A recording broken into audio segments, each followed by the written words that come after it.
হাতে গোনা মাত্র কয়েকটা টিপস ফলো করলেই বাইরেটা একেবারে খাস্তা আর ভেতরটাও তেমন মশলাদার একদম দোকানের মতো পারফেক্ট সিঙ্গারা আপনারাও খুব সহজেই বাড়িতে বানিয়ে নিতে পারবেন। তবে চলুন দেখে নেওয়া যাক আজকের ভিডিও। আমি সুকন্যা। আজকে আমার ব্যাপক রান্না হলো দোকানের মতো খাস্তা ও মুচমুচে সিঙ্গারা। এই সিঙ্গারাগুলোকে বানিয়ে নেওয়ার জন্য প্রথমে একটা বড় গামলা নিয়ে এর মধ্যে দিয়ে দিচ্ছি 1 কিলো ময়দা।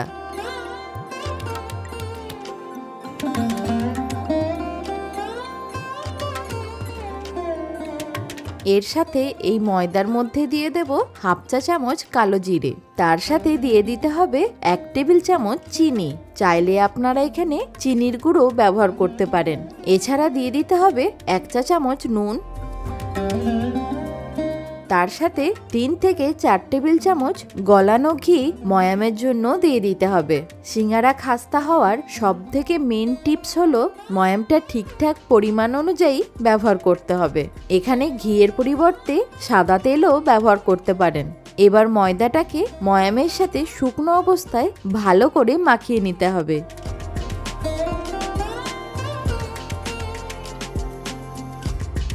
ভালো করে মাখিয়ে নেওয়ার পর যখন দেখবেন ময়দাটাকে হাতে করে এইভাবে চেপলে এইরকম সুন্দরভাবে জমাট বেঁধে যাচ্ছে আর সহজে ভেঙেও যাচ্ছে না, তাহলেই বুঝবেন ময়ামটা একদম পারফেক্টভাবে দেওয়া হয়েছে। এবার অল্প অল্প করে উষ্ণ গরম জল দিয়ে ময়দাটাকে আমরা মেখে নেব। আমরা সাধারণত রুটি, লুচি বা পরোটার জন্য যেরকম ময়দা বা আটা মেখে থাকি, এই সিঙ্গারার ময়দাটা তার থেকে একটু বেশি শক্ত হবে। তাই একেবারে পুরো জলটা না দিয়ে অল্প অল্প করে ব্যবহার করতে হবে।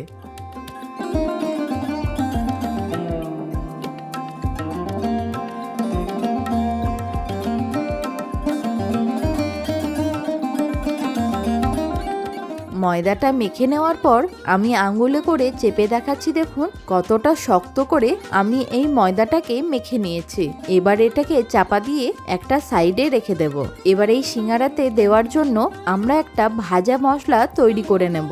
তার জন্য একটা ফ্রাইং প্যান নিয়ে এর মধ্যে দিয়ে দেব 1 টুকরো দারচিনি, 4টে লবঙ্গ, 2টো ছোট এলাচ, তার সাথে 2টো শুকনো লঙ্কা। তার সাথে দিয়ে দিচ্ছি 1 টেবিল চামচ গোটা ধনে আর হাফ চা চামচ গোটা জিরে।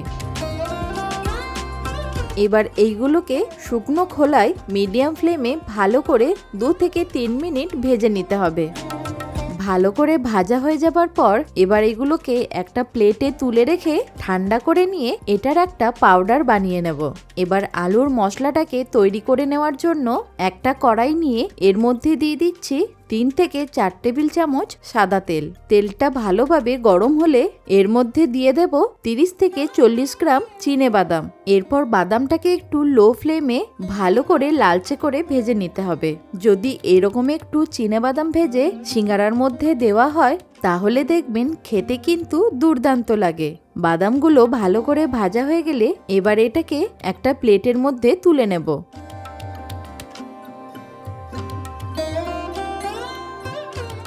এখন এই একই তেলেতেই ফোড়ন দিয়ে দিচ্ছি 1 চা চামচ 5 ফোড়ন, তার সাথে দিয়ে দিচ্ছি 1 চিমটে হিং।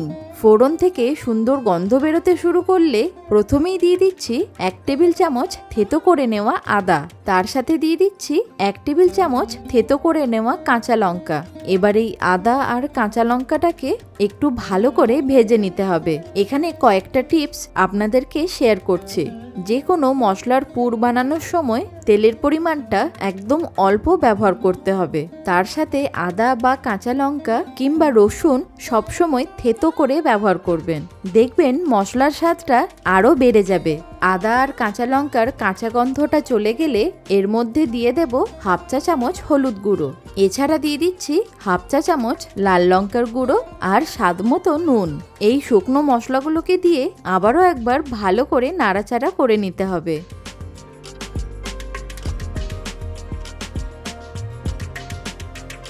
এবার অল্প একটু মটর সেদ্ধ এর মধ্যে দিয়ে দিচ্ছি।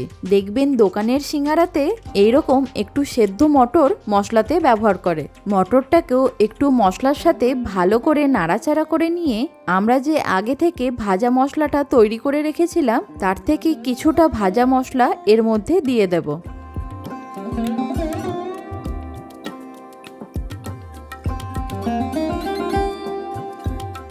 ভালো করে একবার মিশিয়ে নিয়ে এর মধ্যে আগে থেকে 4টে সেদ্ধ করে রাখা আলুকে হাতে করে এইভাবে একটু ভেঙে ভেঙে এই মশলার মধ্যে দিয়ে দিচ্ছি।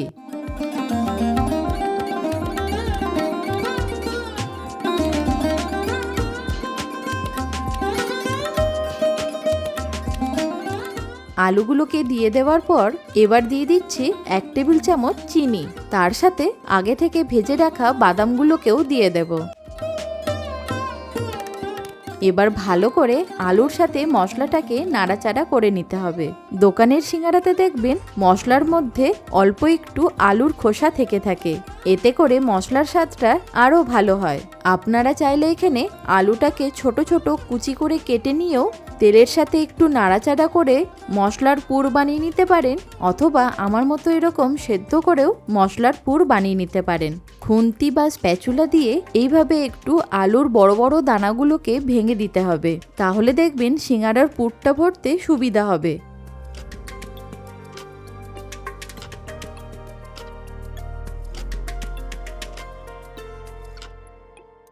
সিঙ্গারার পুর একদম পারফেক্টভাবে আমাদের তৈরি হয়ে গেছে। যখন দেখবেন কড়াই থেকে এইভাবে মশলাটা উঠে আসছে তখন এটাকে একটা প্লেটের মধ্যে ঢেলে নিতে হবে। পুরটাকে এরকম একটু থালার চারিদিকে চারিয়ে দিয়ে ভালো করে ঠান্ডা করে নেব। ততক্ষণে এই সিঙ্গারার সাথে খাওয়ার জন্য একটা চাটনি বানিয়ে নিচ্ছি। তার জন্য একটা ফ্রাইং প্যানেতে দিয়ে দিচ্ছি 2 টেবিল চামচ সর্ষের তেল। এবার এর মধ্যে ফোড়ন দিয়ে দিচ্ছি 1/2 চা চামচ 5 ফোড়ন। 5 ফোড়নটা একটু নাড়াচাড়া করে নিয়ে এর মধ্যে 1/2 চা চামচ থেতো করে নেওয়া আদা দিয়ে দেব। আদাটাকে 20 থেকে 30 সেকেন্ড একটু নাড়াচাড়া করে নিয়ে সামান্য একটু রঙের জন্য দিয়ে দিচ্ছি 1/2 চা চামচ কাশ্মীরি লঙ্কার গুঁড়ো। তার সাথে একটু ঝালের জন্য দিয়ে দিচ্ছি 1/2 চা চামচ লাল লঙ্কার গুঁড়ো। এখানে আমি একটা বাটিতে 30 গ্রামের মতো পাকা তেঁতুল অর্থাৎ কালো তেঁতুল অল্প একটু জলের মধ্যে ভিজিয়ে রেখেছিলাম। এবার এই তেঁতুলের পাল্পটাকে ভালো করে একটা ছাঁকনি দিয়ে ছেঁকে এর মধ্যে দিয়ে দিতে হবে।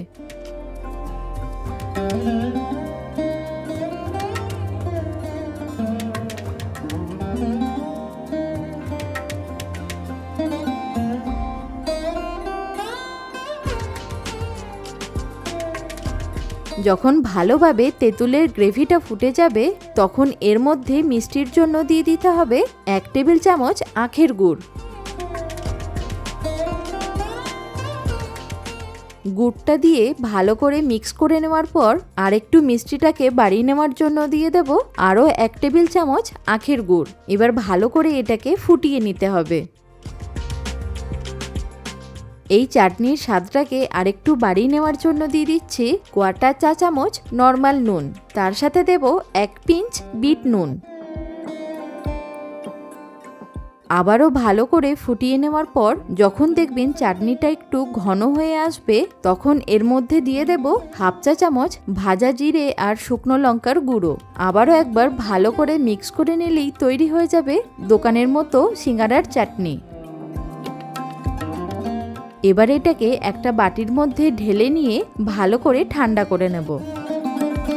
এদিকে ময়দাটাও আমাদের এতক্ষণে বেশ ভালো মতো সেট হয়ে গেছে। আবারও এটাকে গ্যাস টেবিলের ওপরে রেখে ভালো করে ঠেসে ঠেসে মেখে নিতে হবে।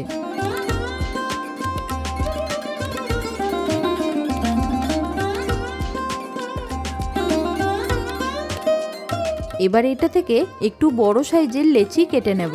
যেমন আমরা রুটির জন্য লেচি কেটে থাকি তার থেকে একটু বড় সাইজের লেচি কেটে নিতে হবে। লেচিগুলো কাটার সময় আশা করি বুঝতে পারছেন ময়দাটা কতটা শক্ত করে মাখা হয়েছে। লেচিগুলো কেটে নেওয়ার পর একটা লেচিকে বাইরে রেখে সমস্ত লেচিগুলোকেই গামলার মধ্যে রেখে দিয়ে একটা প্লেট চাপা দিয়ে দেব। এবার লেচিটাকে বেলে নেওয়ার জন্য অল্প একটু শুকনো ময়দা টেবিলের ওপরে ছড়িয়ে দেব। লেচিটাকে আমাদের এরকম একটু লম্বা শেপে পাতলা করে বেলে নিতে হবে, তাহলে দেখবেন সিঙ্গারাগুলো ভাজার সময় সুন্দরভাবে ভাজাও হবে আর খাস্তাও হবে। এবার এই লেচির মাঝ বরাবর সমান করে কেটে নেব। আমি একটা পিসকে তুলে দেখাচ্ছি, দেখুন ঠিক এইরকম পাতলা করে বেলে নিতে হবে। এখন সিঙ্গারাটাকে তৈরি করে নেওয়ার জন্য অল্প একটু জল ময়দাটার মধ্যে এইভাবে চারিদিকে লাগিয়ে দেব। এবার একটা কোণকে এইভাবে মাঝখানে রেখে অপর দিকের আর একটা কোণকে এইভাবে আটকে দেব, আর নিচের দিকের কোণটাকে এইভাবে একটু চেপে দিতে হবে। তার সাথে ভেতর থেকেও এইরকম করে একটু চেপে দিতে হবে, তাহলে দেখবেন এটা একটা কোণ অথবা ফানেলের মতো তৈরি হয়ে যাবে। এবার অল্প করে একটু পুর চামচে করে নিয়ে সিঙ্গারার ভেতরে এইভাবে চেপে চেপে ভরতে হবে, তাহলে দেখবেন নিচের কোণ অবধি পুরটা ভালোভাবে যাবে। আবারও একটু ওপর দিকটা এইভাবে জল লাগিয়ে নিয়ে পিছনের দিকটাকে এইভাবে একটু আঙুলে করে ঘুরিয়ে নিয়ে এরকম করে সিল করে দিতে হবে। ভালো করে একটু আঙুলে করে চেপে চেপে সিল করতে হবে, যাতে পুরটা তেলে ভাজার সময় বেরিয়ে না আসে। কত ইজিলি দেখুন বানানো হয়ে গেল আমাদের দোকানের মতো সিঙ্গারা। একইভাবে বাকি সিঙ্গারাগুলোকেও বানিয়ে নেব। সমস্ত সিঙ্গারাগুলোই আমার তৈরি হয়ে গেছে। এবার এইগুলোকে ভেজে নিতে হবে। তার জন্য একটা কড়াইয়ের মধ্যে দিয়ে দিচ্ছি বেশ কিছুটা সাদা তেল। তেলটা যখন এরকম আঙুল সোয়া গরম হবে সেই সময় আমাদের সিঙ্গারাগুলোকে দিয়ে দিতে হবে। সিঙ্গারা ভাজার নিয়মই হলো হালকা গরম তেলে এইগুলোকে ছাড়তে হবে, আর গ্যাসের ফ্লেমটাকে লো টু মিডিয়ামে রেখে ধীরে ধীরে ভাজতে হবে। তাহলে দেখবেন ময়দাটা ওপর থেকে বেশ সুন্দরভাবে মচমচেও হবে আর ভেতরটাও ভালোভাবে কুকও হবে।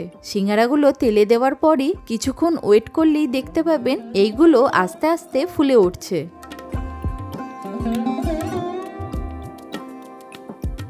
একটা দিক যখন একটু হালকা লালচে হয়ে যাবে তখন উল্টে দিয়ে অপর দিকটাকেও একটু লালচে করে ভেজে নিতে হবে।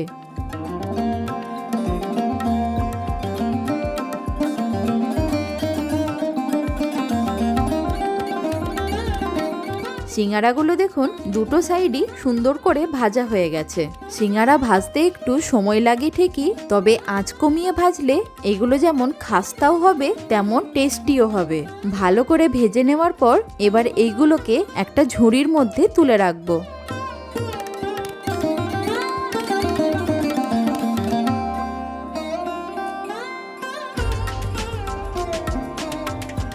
একই রকমভাবে বাকি সিঙ্গারাগুলোকেও ভেজে নিতে হবে।